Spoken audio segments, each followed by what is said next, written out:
It's funny, the things you remember when your world is ending. Not the big cinematic moments, but the small details. The precise, expensive scent of the leather in my Mercedes. The way the rain beaded on the tinted windows, blurring the gray city into a watercolor of despair. The quiet, almost imperceptible hum of the engine, a sound that usually soothed me, but on that day, sounded like a countdown to my own execution. My name is Victoria Sterling, 48 years old, CEO of a company my father built, and a woman watching 3 decades of legacy circle the drain. The call wasn't just crashing, it was imploding. Every syllable of garbled Japanese and static-filled Mandarin was another nail in my company's coffin. A $1.2 billion deal, our only lifeline, was dying in my ear, and the so-called professional interpreter services I was paying a fortune for were failing spectacularly. I could feel the panic clawing up my throat, a cold metallic taste in my mouth. 200 jobs. My father's name, my entire identity, all of it was tied to this single disastrous call. Then, a movement from the driver's seat. A hand, reaching for the radio dial. Jerome's hand. He was trying to help, to reduce the noise, but in that moment of pure, unadulterated terror, his simple gesture felt like an assault. My head snapped around with the speed of a viper striking. "Keep your monkey hands off my car!" The words were out before I could stop them, venomous and ugly. They hung in the air, thick and suffocating, a stain on the pristine interior of the car. I saw his hand freeze, suspended in the space between us. I saw his face in the rearview mirror, a mask of controlled composure, but I didn't care. The dam of my carefully constructed professionalism had broken, and all the fear and pressure and rage came pouring out. "You think because you drive my Mercedes, you get to touch my things?" My voice was low, dripping with a poison I didn't know I possessed. "You're the help. Stay in your lane." I watched his jaw clench, a single tight muscle in his otherwise still face. His eyes, however, never left the road. He was a statue of quiet dignity, and it infuriated me even more. "Matter of fact, put the partition up. I'm tired of seeing your face in my mirror." With a soft, indifferent hiss, the glass barrier slid into place, sealing me in my leather-lined tomb. I returned to my phone, my fingers trembling as I tried to salvage the unsalvageable. Behind the glass, I was a caged animal. I could feel my perfectly coiffed hair coming undone, strands sticking to the sweat on my neck. My mascara was probably smudging, creating dark, desperate circles under my eyes. I was the picture of a woman losing control. "What do you mean all 3 interpreter services are booked?" My voice cracked, betraying the desperation I was trying so hard to conceal. "Richard, this is a $1.2 million deal!" I was shouting now, pacing the small space, my heels sinking into the plush carpeting. "I don't care if it costs $50,000. Find someone who speaks Japanese and Mandarin. The Nakamura Singh team lands in 90 minutes. Another call, another dead end. "No, we cannot postpone!" I hissed, my voice raw. "They'll walk away, permanently." 3 years of negotiations down the drain. I knew the truth Jerome had undoubtedly pieced together from 3 years of overhearing my frantic calls. Sterling Dynamics was bleeding out. We were 3 months from bankruptcy. This merger wasn't about expansion. It was about survival. It was about the 200 families whose livelihoods depended on me not failing. It was about my own family, my own name. Another call went to voicemail. My hands were shaking so badly I could barely dial. I was drowning, and the glass partition between me and my driver felt like the surface of the water, so close, yet impossibly far. That's when the hiss returned. The partition was lowering. My head whipped around, fury blazing in my eyes, ready to unleash another tirade. But before I could speak, he did. "Excuse me, Miss Sterling." His voice was calm, professional, completely devoid of the anger he had every right to feel. I opened my mouth to tell him to raise the partition, to fire him on the spot, but he spoke again, cutting through my rage. What languages do you need? The question hung in the air, simple and surreal. My mouth opened, then closed. The frantic phone call was forgotten. I'm sorry, what? I stared at him in the mirror, as if he'd grown a second head. For your merger meeting, he repeated, his tone unwavering. What languages do you need? It was so absurd, so completely out of the realm of possibility that I almost laughed. That's not your concern. But he continued, his voice quiet and steady.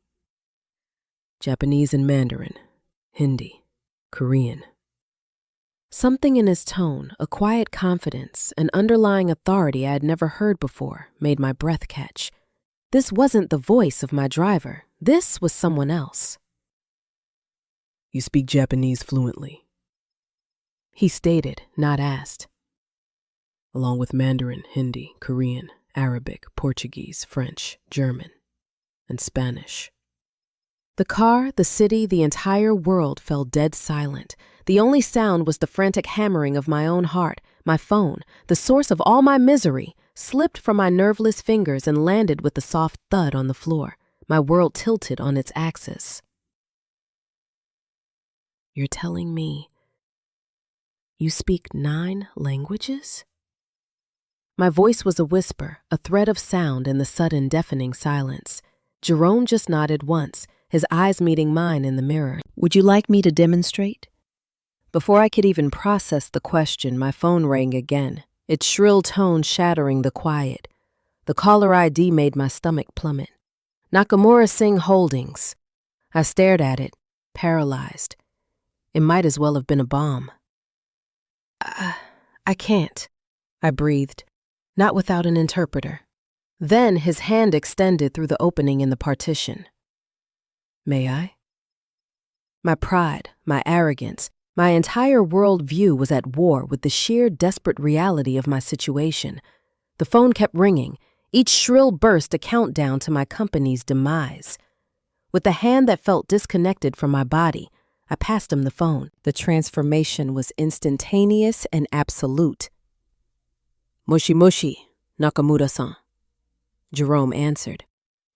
His voice was different. The careful deference was gone, replaced by a smooth, cultured authority that commanded respect.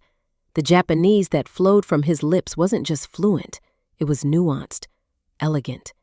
I watched his reflection, mesmerized. His posture had changed, shoulders back, head held high. This was not my driver. This was a statesman. He listened intently, nodding, then switched seamlessly to Mandarin as a second voice joined the call. He spoke about patent licensing, intellectual property transfers, market penetration strategies. He was navigating the most complex, sensitive details of my company with an ease that left me breathless. He covered the phone, turning to me. There's been a cultural misunderstanding, he said, his voice now crisp and analytical. They're insulted by your previous communications. Your legal team used overly aggressive language in the preliminary contracts. My heart hammered against my ribs. What kind of misunderstanding? He looked at me, his expression grim. The kind that kills deals. They think you view them as subordinates, not partners. He returned to the call, his tone now apologetic, deeply respectful. He used honorifics and phrases that seemed to have an immediate calming effect. The tension on the other end of the line audibly dissolved. What did you tell them? I demanded, my voice a harsh whisper. That Sterling Dynamics deeply respects their family business legacy, he said, not looking at me, and that you've been personally studying Japanese business customs to show proper honor. My mouth fell open. But I haven't. He finally met my eyes in the mirror. You have now. 20 minutes later, 20 minutes of him conducting a symphony of diplomacy in languages I couldn't comprehend, he handed the phone back. They're looking forward to meeting with you in person. The merger discussion is back on track. I stared at the phone, then at his reflection. The question came out before I could think, a raw, desperate whisper. Who are you? He pulled the Mercedes into my reserved spot in the Sterling Dynamics parking garage, the familiar concrete wall suddenly feeling alien and strange. He turned off the engine, and the ensuing silence was heavier than any I had ever known. In that quiet, enclosed space, the question hung between us. "Someone who needed work 3 years ago," he said, his voice soft, devoid of any bitterness. "And someone who still believes in second chances." For the first time in 3 years, I used his name as more than a command. "Jerome, I need to know everything." He met my eyes in the mirror, and for a moment, the partition between us felt like more than just glass. It was a monument to my own willful blindness. "PhD in International Relations from Georgetown," he began, each credential a physical blow. "Master's in Applied Linguistics from Harvard. 22 years as a senior diplomatic translator for the State Department." I felt the air leave my lungs. "I specialized in high-stakes multinational negotiations, G7 summits, trade agreements, crisis mediation." His voice was a quiet recitation of facts, a life I had been utterly oblivious to. "Budget cuts eliminated my position 3 years ago. I needed work immediately. And then, fragments of overheard conversations, snippets I had dismissed as the mundane problems of the help, came flooding back with horrifying clarity. "Your mother's medical bills," I said, the words tasting like ash. "Cancer treatment. My daughter's medical school tuition." He nodded once. "I applied for over 300 positions in my field. Overqualified for most, too old for others." A cold, sickening dread settled in my stomach.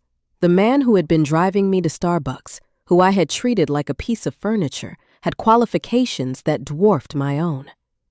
"So you became a driver?" His reply was simple, yet it contained a universe of quiet dignity and desperate survival. "I became whatever I needed to be." The fluorescent lights of the garage hummed, an incessant buzzing reminder of the sterile world I had built for myself. I looked down at my hands, still trembling. "Jerome, I started, but the words died in my throat. What could I possibly say? An apology felt so laughably inadequate it was insulting. "Ms. Sterling, your meeting is in 40 minutes. We should go upstairs." But neither of us moved. The weight of 3 years, 36 months of invisible service, of unrecognized brilliance pressed down on me. "I've been listening to your business calls for 3 years," he said softly, and I felt a flush of deep, profound shame. He knew every deal, every crisis, every late-night panic attack. He knew the truth of my company's desperation better than my own board of directors. "Why didn't you ever say something? Offer to help?" His laugh was gentle, carrying no malice, which somehow made it worse. "Would you have listened?"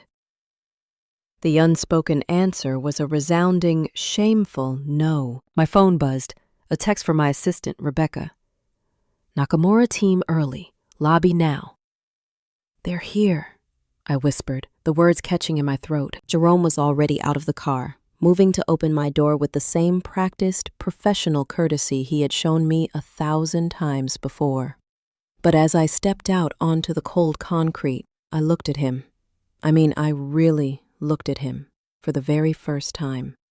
I saw not a uniform, but a man of immense substance, a man who had held his world together with a quiet strength I couldn't begin to comprehend. "Will you help me save my company?" The question was a plea, a surrender.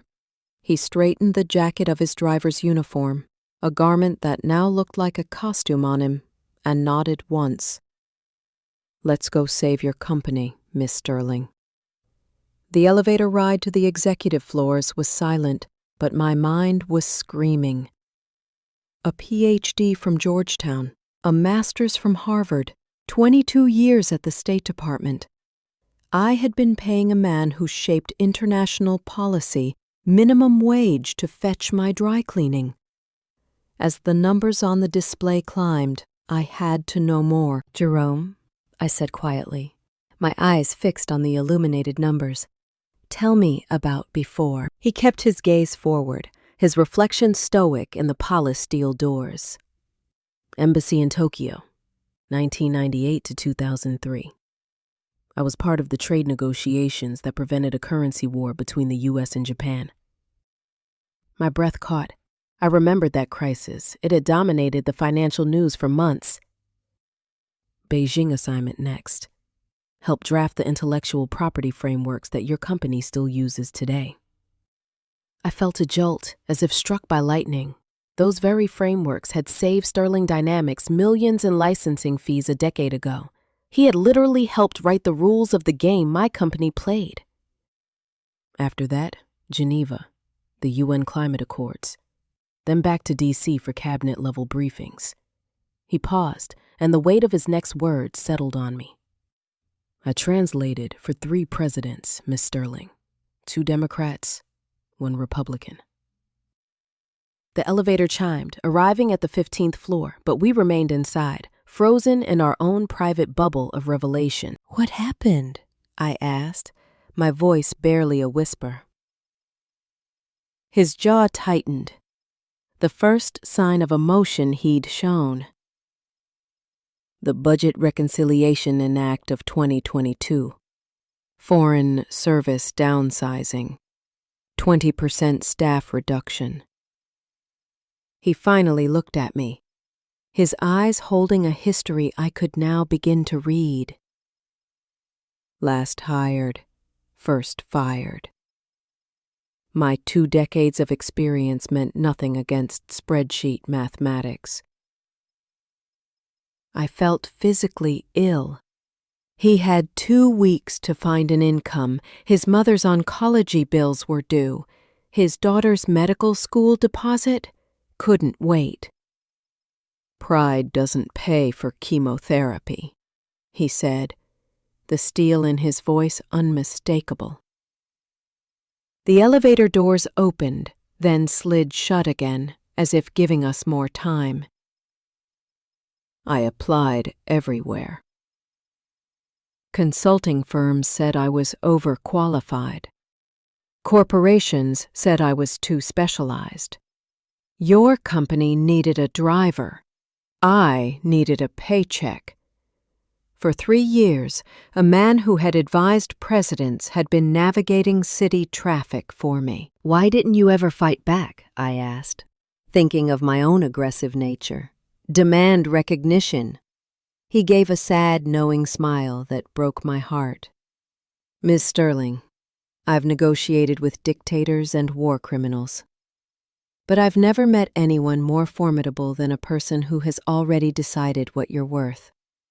The words hit me like a physical slap. He was talking about me. Every morning, he continued, his voice softer now, I chose to see this as a temporary station. Every insult, every dismissal, every time you threw your briefcase in the back seat like I was part of the upholstery, I chose to believe that someday someone would need what I actually know. My throat tightened, a lump of shame and regret forming. And today, he finished, his voice firming.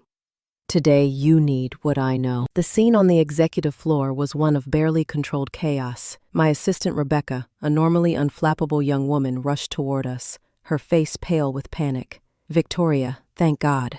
The Nakamura advance team is in conference room A. They're asking about cultural protocols and nobody knows what to do. Her eyes were wide with fear. For the first time in what felt like years, I felt a surge of genuine confidence.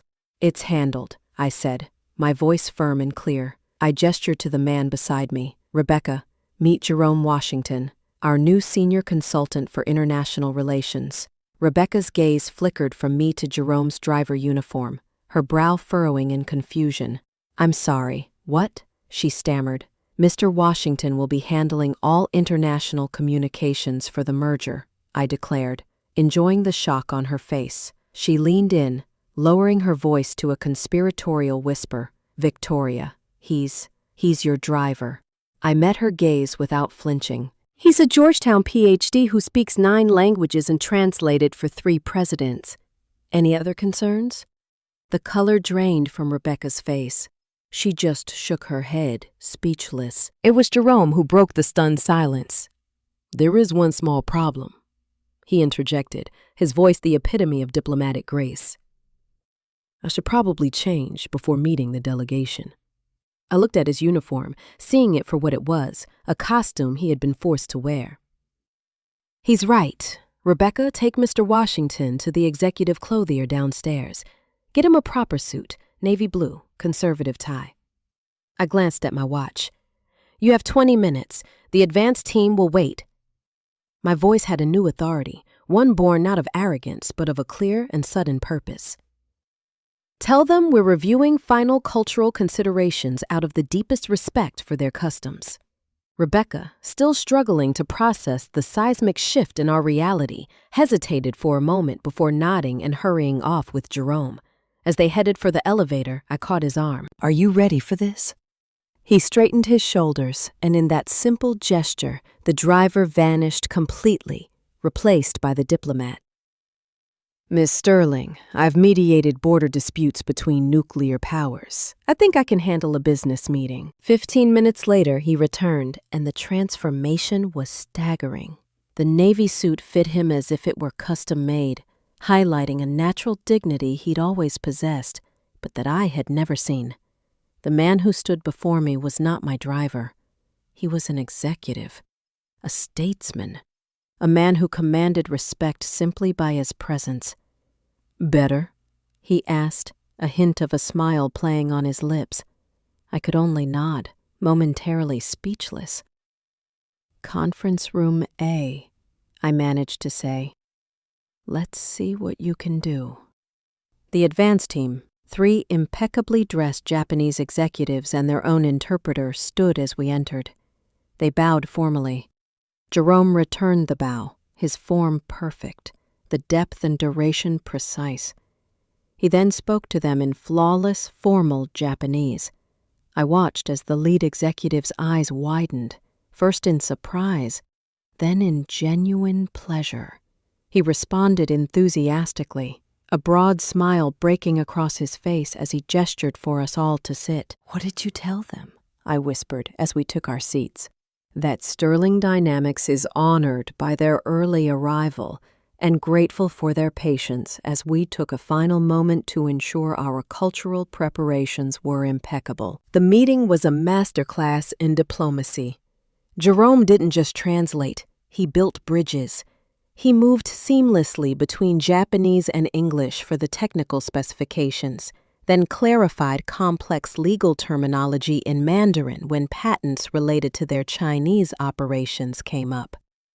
He wasn't a conduit, he was a conductor, orchestrating the flow of information and emotion in the room. When the lead executive voiced a subtle concern about intellectual property protection, Jerome didn't just relay the words, he paused, then explained to me, Mr. Tanaka expresses a concern about long-term partnership stability. In Japanese business culture, this isn't just about contracts, it's about family honor extending across generations. It's a fear of being seen as a temporary asset rather than a permanent partner. He then turned back to the executives, speaking in Japanese. I couldn't understand the words, but I understood the effect. He spoke of legacy, of multi-generational commitment, of building something that would outlast all of us. The atmosphere in the room changed instantly. The formal, cautious politeness melted away, replaced by a genuine warmth, a sense of shared purpose. How did you know to say that? I asked him during a brief pause. He looked at me, and for the first time I saw the depth of his experience.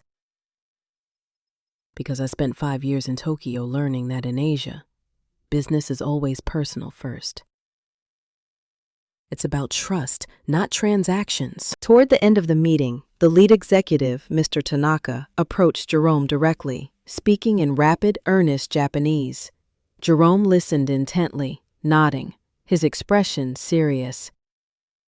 He wants to know if you understand the gift exchange protocols for tomorrow's main meeting.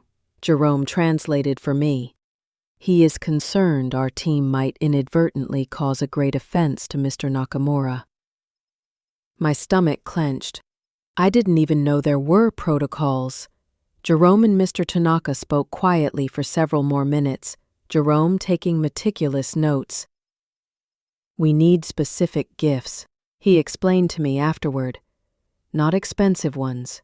That would be seen as a bribe. They must be meaningful items that demonstrate we have studied their company history and their family values. My mind reeled. This was a level of nuance my team had never even considered. Can you handle that? I asked, the question feeling foolish as soon as it left my lips. He simply nodded. I can handle that. As the advance team prepared to leave, Mr. Tanaka shook Jerome's hand with both of his, a sign of deep respect.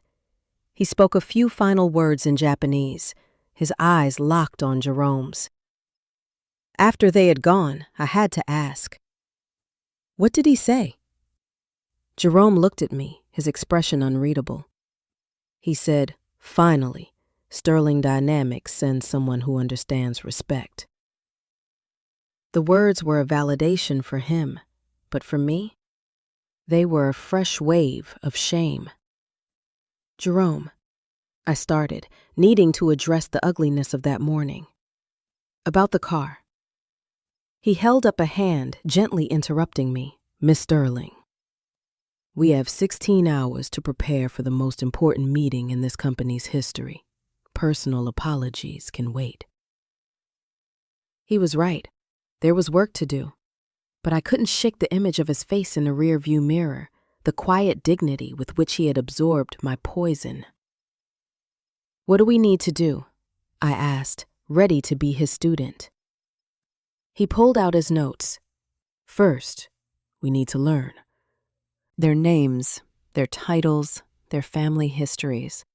We need to understand why this merger matters to them personally, not just financially. He tapped his pen on a legal document. And we need to call your legal team. Right now. Those contract revisions need to be made before sunrise. I looked at the man before me, a man I had dismissed and degraded just hours ago. He wasn't my driver. He wasn't just a consultant. He was my lifeline. Lead the way, Mr. Washington, I said. And for the first time, the honorific felt wholly, painfully appropriate. That night, the Jerome Washington I had never known transformed my company. He worked with a quiet, relentless intensity that was both inspiring and terrifying. He started with an emergency board meeting. The conference room was filled with my senior leadership, their faces grim and skeptical as I introduced Jerome. The executive vice president, Marcus Hendricks, a man whose ambition was matched only by his arrogance, spoke first. Victoria, with all due respect, where is the professional service we hired? Unavailable, I said flatly. Mr. Washington will be handling all translations and cultural negotiations. David Carter, my CFO, leaned forward, peering at Jerome over his glasses. And his credentials are... I took a deep breath. Georgetown PhD, Harvard Masters, 22 years with the State Department as a senior diplomatic translator. A thick, stunned silence fell over the room, but Marcus, ever the bulldog, pressed on. Where did you find him? The question was a trap, and I knew it. He's been with the company for 3 years, I said, keeping my voice even. In what capacity? Marcus's voice dripped with condescending skepticism. I could feel the lie forming, the corporate euphemism. Operations, I said, the word tasting like cardboard. Operations, Marcus scoffed. Victoria, this is a billion-dollar merger. We need verified professionals, not someone from the mailroom. All this time, Jerome sat at the table, his face impassive, a portrait of calm in a sea of hostility. It was Susan Walsh, my marketing director, who delivered the next blow, her voice dripping with concern for optics. The Japanese expect a certain level of professionalism, she said, her eyes flicking to Jerome. We can't show up with someone who looks like... She trailed off, but her meaning was clear. Like what, Susan? I asked, my voice dangerously quiet. Marcus finished her thought. Like someone they'll take seriously, he said bluntly. I'm not questioning his qualifications, Victoria. I'm questioning his suitability. It was then that Jerome finally spoke, his voice calm and measured, cutting through the tension. Mr. Hendricks, what specific concerns do you have about Japanese protocols? Marcus was taken aback. Well, cultural nuances, business etiquette, gift exchanges, proper bowing, seating arrangements. Jerome nodded slowly, as if considering a student's question. Ah, so you're referring to the omiyage and zoto gift protocols, the correct bow angles for executives of varying seniority, sai kei-rei versus kei-rei, and the kamiza shimoza seating arrangements based on founding dates rather than annual revenue? Dead silence. The executives stared at him, their jaws slack. Jerome continued, his voice still quiet, but now carrying the weight of indisputable authority. The Nakamura family business was established in 1952, born from post-war reconstruction. Their values are deeply rooted in honor and legacy. They will expect gifts that acknowledge their family's contribution to Japan's economic recovery, not expensive trinkets that suggest we are trying to buy their influence.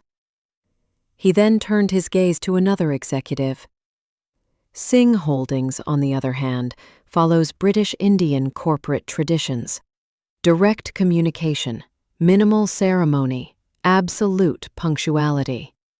Ms. Singh will interpret elaborate gift-giving as a waste of valuable time. He looked around the silent room. The key is balancing both traditions without causing offense. Mr. Nakamura must be given the seat of honor, the kamiza. But Ms. Singh must be given clear sightlines to all documentation and a position that allows her to address the room directly. The silence stretched, thick with embarrassment. How do you know all this? Marcus whispered, his arrogance finally shattered.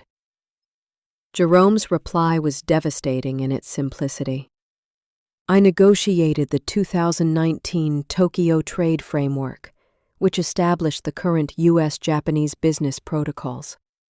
And I mediated the Singh-Eurobank dispute in London in 2020. The room was still.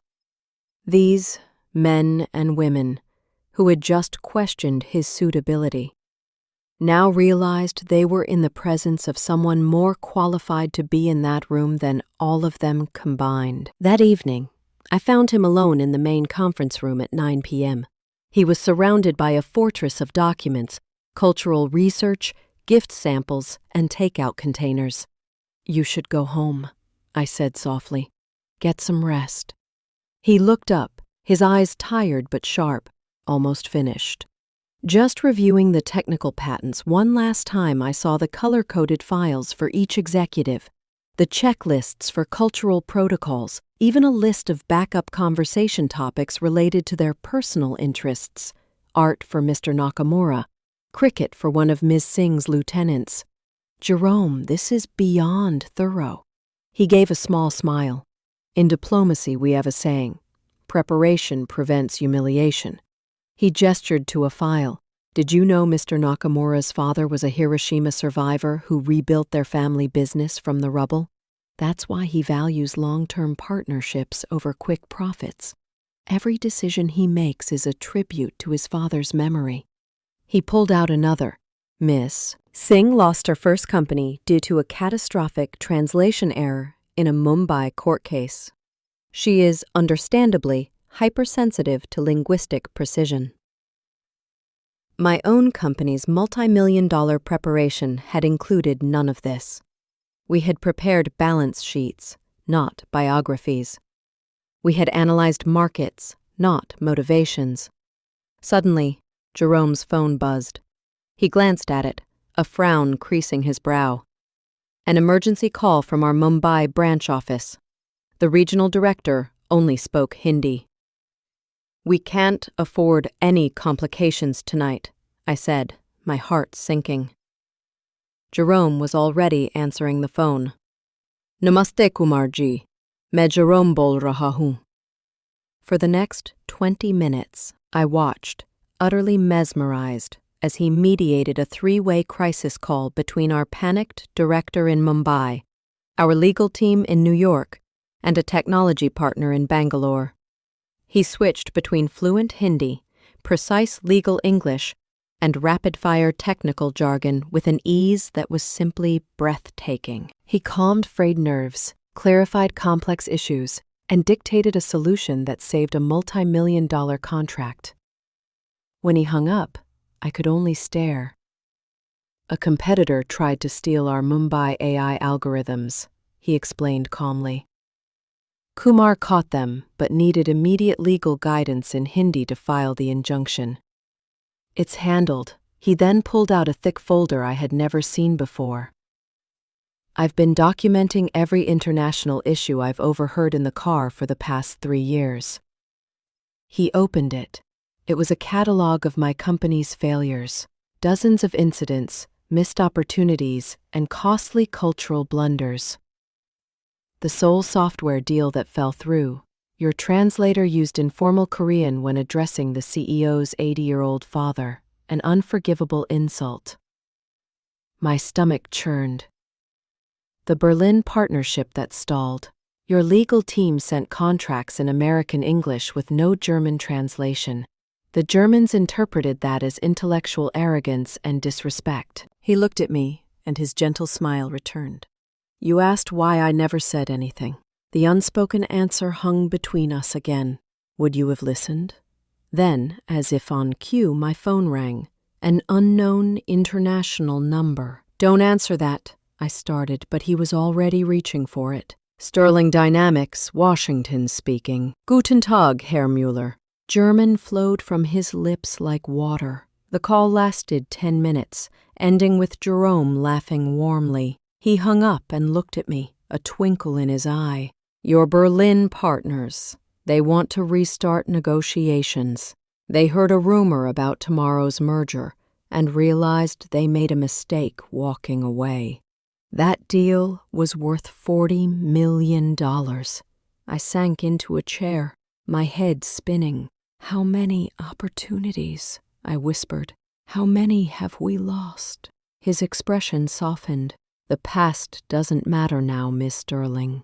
Tomorrow does." He handed me a perfectly organized, leather-bound briefing book. "Everything you need to know about every person in that room tomorrow. Their histories, their triggers, their decision-making patterns."